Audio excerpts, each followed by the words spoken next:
Instagramlarda ko'rib qolyapman, dadamga degan yozuvni ko'ryapman aka.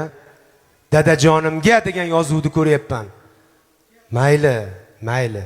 Lekin men boshqa narsaga yoyib qo'yyapman shu narsani. Menga hal qilib beringlar. Dadamga deb biz o'sha dadani tilini qismayapmizmikin Nobodoga? Dada umringizda minmagan mashinani o'g'lingiz badarga qilyapti. Dada sizga hech qachon qoyil qolmaydi. Chunki siz uni pushti kamaridan bo'lgansiz. O'g'lim, yaxshi ham sen bor ekansan. Sen bo'lgan uchun men mo'naqa yuribman demaydi, chunki u sizning dadangiz. Uni hadib tilini qisavermang. Hadib uni ayingiz oldida xijolat qilavermang. Nabaro dada, siz aytgan fikrdan keyin men ishim o'zgarib ketdi. Siz aytgan, siz hali bergan pulingiz barakali ekan, ko'payib ketgandan keyin uni sabab chiqib qo'yaylik. Dadani sabab chiqib qo'yaylik. Dada, agar siz bo'lmaganingizda o'sha ish bo'lmasdi deb dadangiz tili uzunroq bo'lib tursin. Ayingiz oldida, chunki sizni ham xotiningiz bor, bolalaringiz oldida tilingiz qisilmaslik kerak-ku. U dada bugun bor, ertaga yo'q, ertaga siz fil olib bersangiz ham qaytib kelmas ekan. Dadamizni hech qachon tili qisilib, gapi bo'linib qolishini xohlamaymiz. Dadamiz gerdayib yursin. Chunki biz dadamizga nima?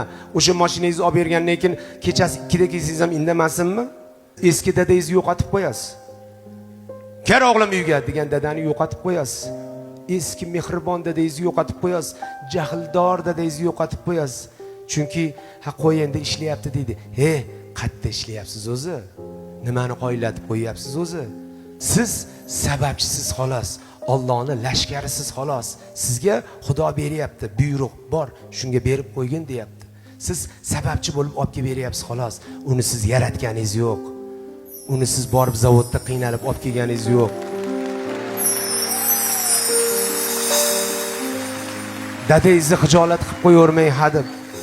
Agar olib bergan taqdirda ham dada boru yo'llari qilaman siz.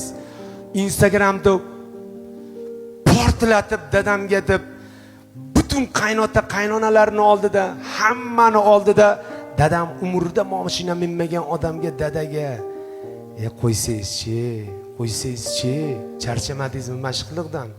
Mana shunaqa xijolat qilishlardan charchamadingmi? Dadajonimizni endi